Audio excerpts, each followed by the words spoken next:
Hi, everybody. Welcome to Chat with Jen. Sometimes I tell you tales too. Okay, I made a quick video about my heart the other day. Heck, maybe it was yesterday. I don't know. The days are running into each other. So, my cardiologist asked for some different. Well, he asked for a blood test and things with some specific requests on there, I guess you call it. And I have a couple of things that are abnormal, but there's also one or two that are always abnormal. So I'm not sure how to say that. So I'm going to say it how it's spelled. Haptoglobin, Haptoglobin. Mine is high. The normal range is 14 to 258, and mine's at 337. And I said, wow, I wonder what that is. And it measures the amount of haptoglobin in your blood. And it's made by your liver to get rid of the hemoglobin outside your red cells that carries oxygen from your lungs to the rest of the body. So most hemoglobin is found inside your red blood cells. So I looked up what does it mean when it's higher, and it said it could be a sign of ulcerative colitis, acute rheumatic disease such as arthritis, or other conditions that affect joints, bones, and muscles, or a severe infection, diabetes, may be a sign of an inflammatory disease, disorders of the immune system that can cause serious health problems, but the test is not usually used to diagnose or monitor conditions related to high haptoglobin levels. So,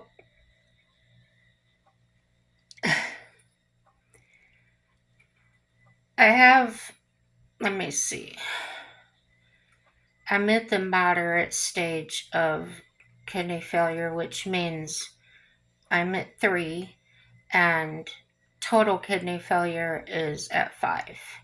So, but on stage 4, you can go on dialysis. So I'm not there yet, but now I realize how close I am. The normal range is, now this is the GFR. I don't know if I told you that before or not. The normal range is 15 to, I'm sorry.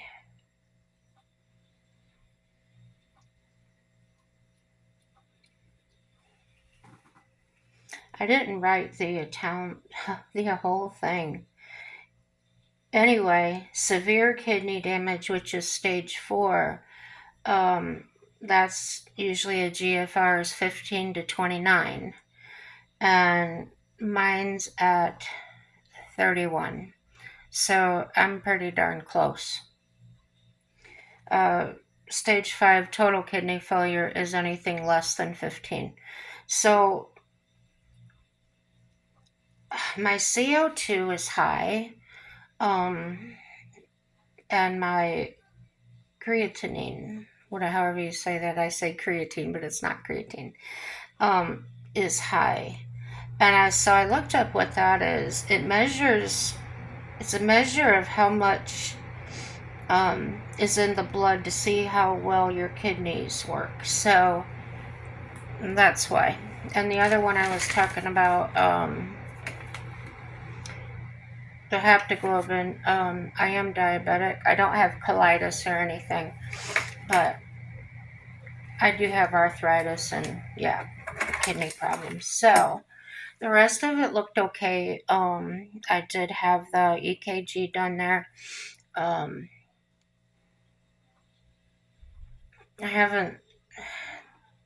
don't think there was anything remarkable on it. Because I read it, it didn't stand out to me, so no. But this week I'm going to have an echocardiogram, whatever you say that. And the stress test and all that happy stuff. Because of my knee replacement, they said they cannot have me do the treadmill and things because it is too much too soon. So I guess they're gonna do the nuclear whatever, where I can't be around anybody for 48 hours. So the radiation. They specify pregnant women and stuff like that. So that's okay. It's just me and Mike. So I've always had the high white cell count ever since I can remember. Probably when I was preteen, it's always been there. Um, Cardiologist asked me why nobody ever looked into that, and I said I really can't answer for other people. Um, I don't know, and he said, "Well, didn't you ask?" And I said, "Well, I was trusting of doctors. I thought that they would tell me if it needed to be looked up. Um, so yeah, that's one thing I've learned over the years is to kind of advocate for yourself. I've mentioned that before too. This cardiologist, he did his residency at Mount Sinai in New York. He's very thorough and he's very good at what he does. Um, it took me several months to get back into him to see him. And when I saw his nurse today, I told her how long it took, and she said, absolutely not. She said, if they ever tell you that, you tell them to send your call to me personally, and I will get you in. She goes, we have openings come up all the time. And I said, well, they kept sending me messages. There were earlier appointments, but they were an hour away in their town. And my appointment was for here. He travels up this way.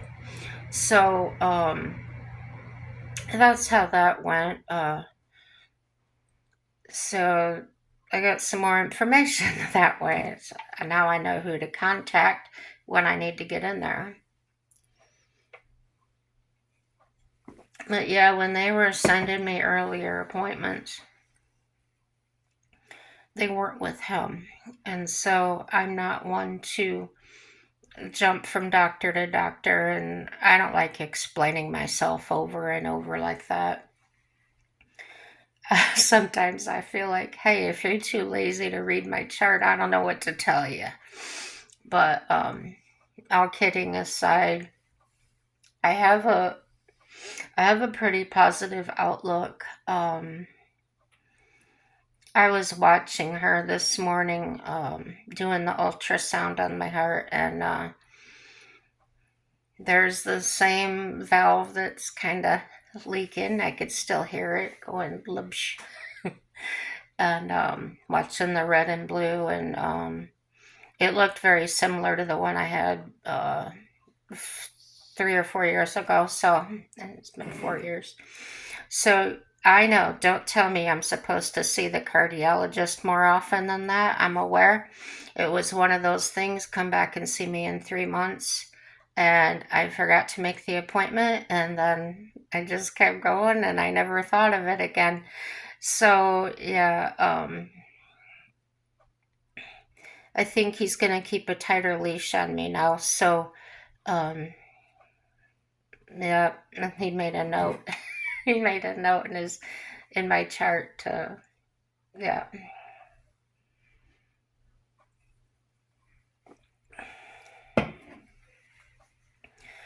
I was going to go swimming today. My husband was up all night. He didn't sleep. He hasn't been sleeping. And that's not usually him. He's the type of guy that can literally fall asleep anytime he wants to in any place. Um, I think it's starting to wear on him. We've been together probably 15. We've been together 15 years. Oh my gosh. Uh, we've been married for 13 or 12 or 13. I'm really bad. Ask me my anniversary date. Couldn't tell you. So, um, right after we started dating, um, and I was pretty healthy when we started dating. I was working and everything, and a couple months into it, I got very ill. I was actually bleeding to death in a bathtub, and he found me like that. I was really out of it, and got me up to the ER, 3 o'clock in the morning. The doctor was calling and getting the gynecologist out of bed. It was not fun. So I had cancer. Got that taken care of. I think from the time I found out until the time they did the total hysterectomy, it was only 9 days. I was very lucky. Everything was contained there inside, so it all came out. No chemo or anything. Okay, then I tore the meniscus in my knee. And I know right before that happened is when I had my breakdown. Um, when everything thought wise, the past started really catching up to me. I couldn't control my thoughts or my emotions anymore. I was raging. He stayed with me through that. Uh, then I tore the meniscus, so I had to have surgery on my knee. Um, we went through that together. Um, it there's so many things, and it's always me that's got the problem. And in ways I feel like maybe you've been in a relationship where you feel like you're the one giving all the time and the other person isn't giving you anything back. I feel like I'm that taker. And that's where my guilt was coming through. I said a while back on here that the guilt I kept feeling was awful.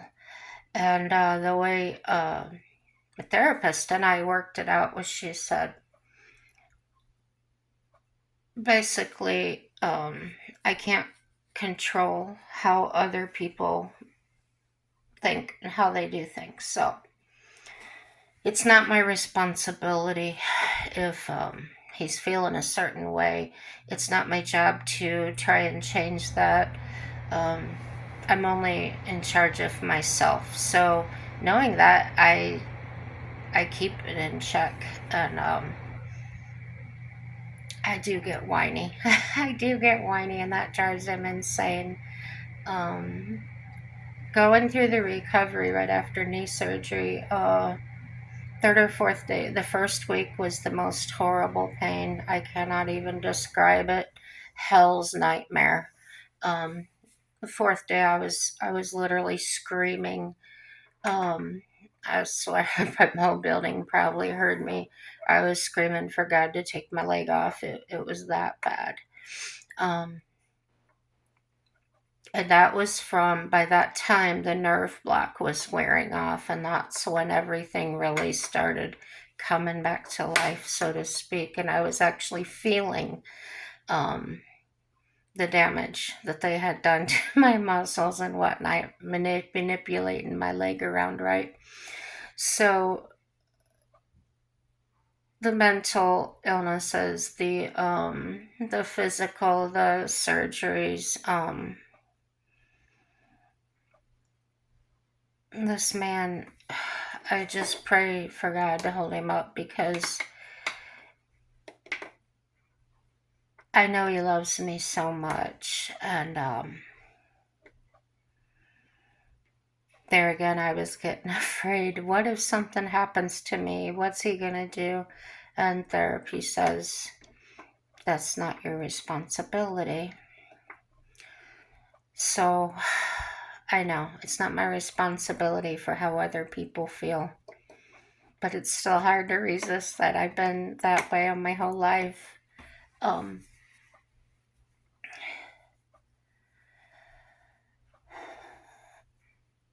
I think I told you yesterday, Dr. Cardiologist told me to that I can keep going to the pool and exercising.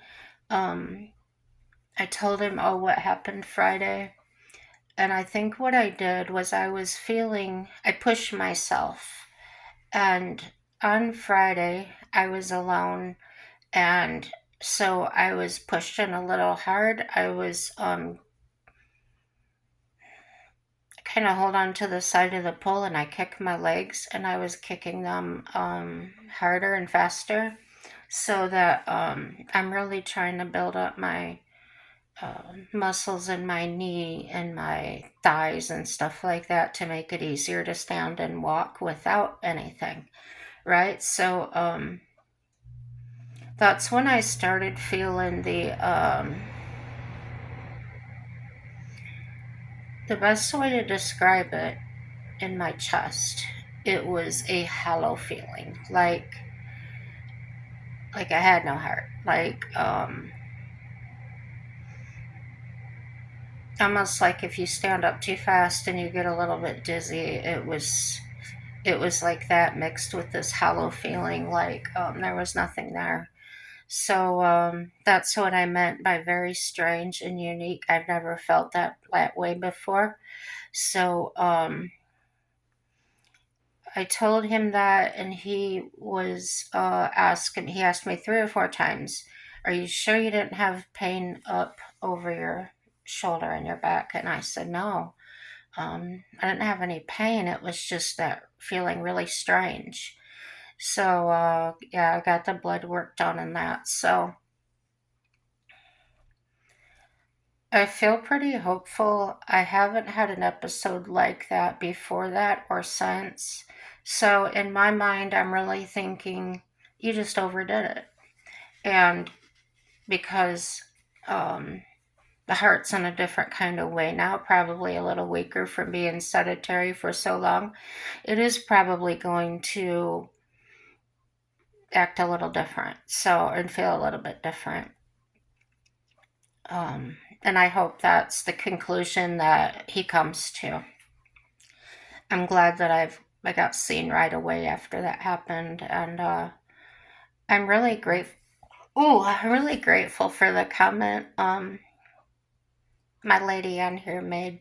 It was so sweet and encouraging, and made me feel like I mattered to somebody. Not that I don't matter to people. It just, I don't know. It just boosted me up, gave me the boost I needed, and encouraged me to keep going. When I'm swimming, I don't know if you saw Little Nemo and the fish is saying, just keep swimming. I do that in my head. And the other thing I do is way back in the day when Three's Company was on, Suzanne Summers, she was being like a cheerleader. And her little mantra was, you can do it, you can do it, you can, you can. And I always remembered that. And when I feel like I can't, I just sing that little tune in my head. Yeah. Kind of being my own cheerleader. So, yeah, as far as, hey, what do you think about Trump making it a law that if you burn the flag, you go to jail for a year? Um, I think that's bold, and I, I think it's great. I've seen other countries where if you ruin their flag or something, you will be dealt with. So yeah, why wouldn't we have that here? I've seen people complaining, saying that uh, how dare he send the National Guard into these cities instead of other countries. Well, let me tell you something. From what I've been watching, if you're not watching him and listening to his words, close your eyes and listen. If you can't stand to look at him, just close your eyes and listen to what's going on. Um, he's trying to take care of us first. And it has nothing to do with other countries. Um, he's handling those too. But like the lady in the pool said, I was flabbergasted. She says, and I've seen people on videos do this, and I thought it was a fake thing or a skit. But this woman actually said these words to me that we need migrant workers because what if they're not here, who's going to get our food?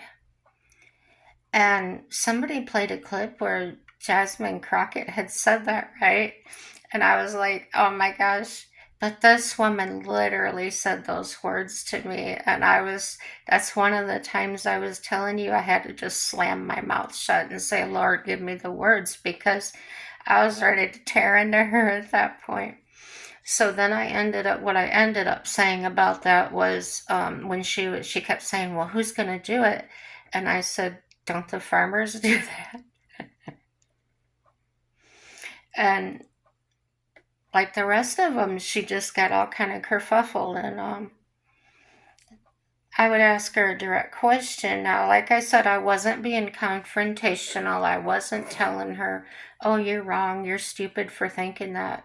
It was just a basic question of like, where did you hear that at? Or where did you see that at? I haven't seen that yet. Um, somebody on here the other day was, I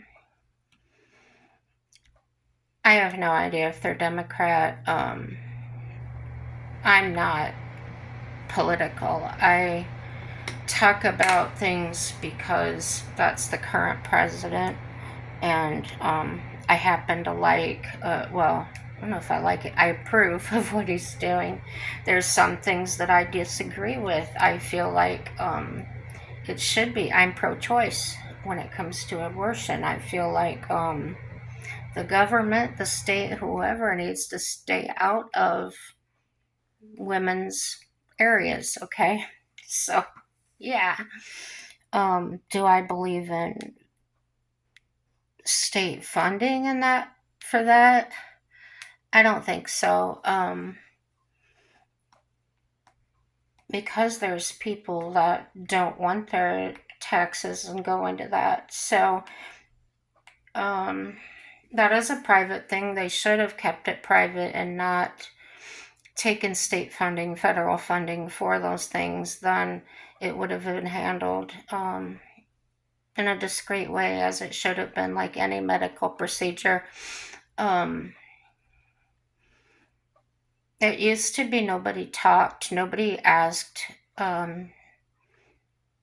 what your political views were.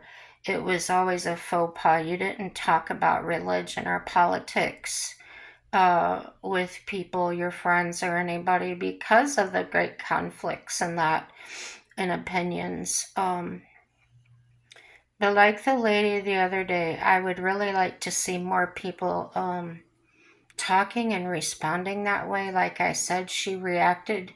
At first, she was reacting very strong, very like got herself all balled up, like ready for a verbal argument or a verbal fight with me. Um, but I just kept praying about it. I let God come through me instead of being in my flesh. And being in my flesh, like I said a few minutes ago, I would have ripped into her verbally, not physically. Um, the the other thing, and this is something else I've heard on YouTube and other places, is that you claim to be a Christian yet blah blah blah, right? So she invited me to her church. It's Methodist, but don't hold that against Methodist. This is just happens to be the church she goes to. Can't say that they believe this way, okay? It's just her opinion or her thoughts. She said,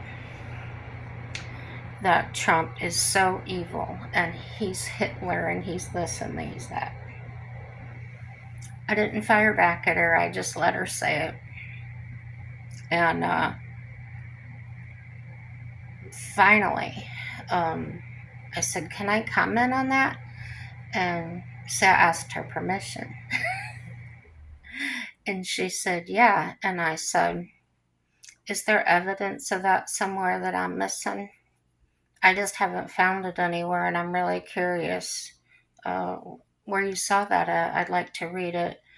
And she backed up quickly and she says, "Oh, I don't know. You'd have to talk to my sister. She's more into this than I am." So I literally got the same response that others are saying they get. They can't answer a question, they're just repeating things. She is 63. She totally warmed up to me after she realized that I wasn't going to be confrontational or disagree with what she said. Like I said, I didn't disagree. I didn't argue. I didn't say, but he's doing this and this. I just asked her questions, hopefully to get her thinking. And I'm sure it does. So one of the things she said was, "He's so evil." And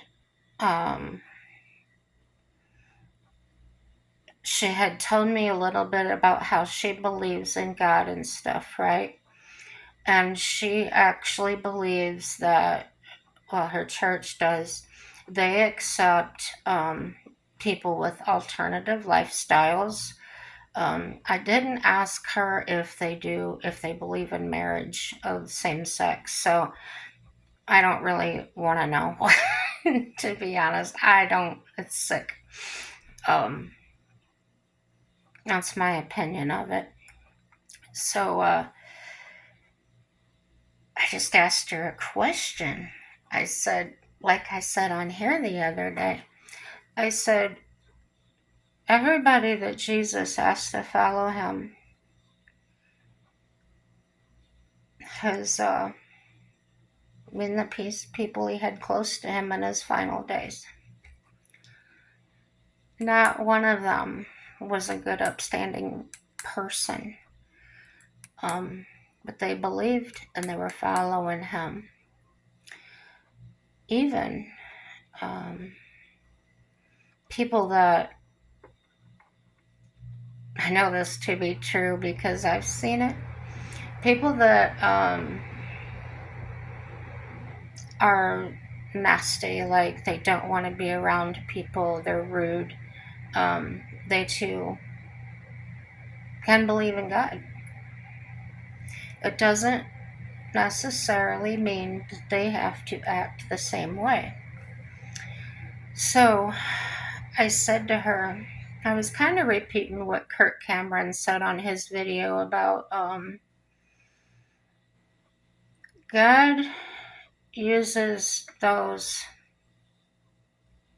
like, puts them in a position. I'm just going to say it that way. I'm not going to say he was God chosen because I don't know that. I don't have evidence of that. But I do have to say that if God had done that, I could see his logic in that. It would have to be someone that thought so much of himself that none of the stuff they're trying to do would affect this person. God made him. He made all of us. And we all have a purpose. We all live our lives. We all make bad decisions. We do bad things. And that saying, if you're pointing a finger, there's three pointing back at you. I don't like that saying either, but it seems to suit a lot of this for people. So I guess think of it that way. What was it in the Bible? He who is without sin, throw the first stone, cast the first stone. Some things are harder to forgive than others, and that's why we're not perfect. That we're not perfect, we can't always do that, but God is perfect. He is pure love, and so he forgives us all. And we pay for our sins. we owe a death, and that's that. So, but as far as our sins and everything, they've been bought and paid for. So that's my thinking. Um, like I said a couple videos ago, I didn't vote simply because I didn't, I couldn't, I don't know, I didn't trust either one of them. The one, and I'm not making a joke about this, I seriously think she needs some kind of a brain transplant. No, she needs help. I really think she's an alcoholic or on drugs or both. Um, just the way she talks and that, something strange there. Also about her, I think it's very difficult to repeat things that people have tried to program in you, and she was trying to use things and make it her own, and she really couldn't do that. She was not a good actress, so I think that's what came through a lot too, that other people were trying to control the situation and get back in there. So um, this is all speculation. I don't know any of this to be true. It just seems like, though, if so many people think that um, on their own, not just like they watched a video and, oh, that sounds good, I'll go along with that. The people that have truly thought that on their own, could be, it could be a way of, as a family, we're pulling together. Um, we'll pray for those that are not as healthy. I saw a couple of videos that some residents of DC were putting out immediately. They wanted the truth out there. They were showing how clean the streets were. There was no garbage. There was no homeless people. Now about Chicago. I think I told you before, I lived in Indiana, but close to Chicago, Illinois. It was a 45-minute drive on 94 to get to the outskirts of Chicago. So, being a person that has been there several times and oh, gosh, I think it was in the late 90s, I stopped going.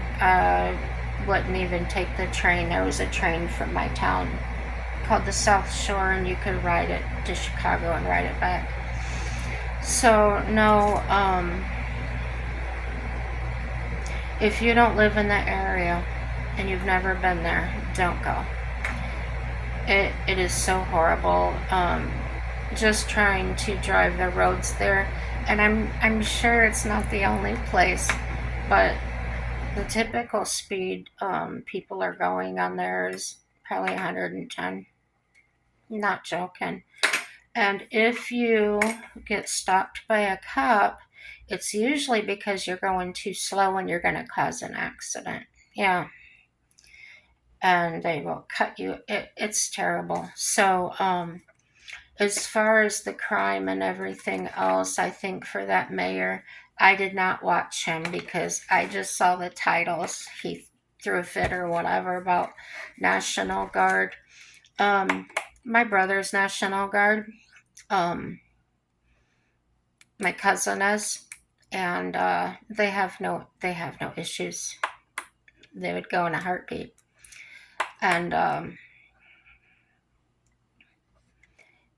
you've got a lot of good people out here that want to do the right thing. Um, in some fashion, I think that people that don't want to acknowledge the things that are going right, uh, not all of them, maybe a small minority of them are just doing it to be different. Um, if you look at their lifestyle and things, it seems to be just playing right on along with that. So, why should we expect anything different? There's a gay man, he popped up in my Facebook feed, and he tells them how it is. He just tells them. And I find him hilarious. And but his message is good, but the way he delivers it is hilarious. Um, but it's basically saying, like I've always said, and like my friends have always said, um, I, I have gay people as friends, and never in my life have I ever seen them act the way these people are acting. They don't believe in that initials or whatever they said. That is the dumbest thing. Um, as far as the rainbow flag and that, they do see it as the rainbow was significant from God to us. It was a promise that He made to never flood the earth again. And for all these people that are literally slapping God in the face, you'll have to answer to that. You will. So I pray that you find your sanity before you pass on. And I believe a lot will. It could be a fad. I don't know. Um, I'm not going to think about that too much. It's just ridiculous. But yeah, everything's going to work out for our good, guys. And don't worry about a damn thing. It doesn't do any good. And in 100 years, it probably won't even matter. And yeah, no matter what it is, keep going. And you can do it. Um, I can do it. That's it. Have a happy day. Bye bye.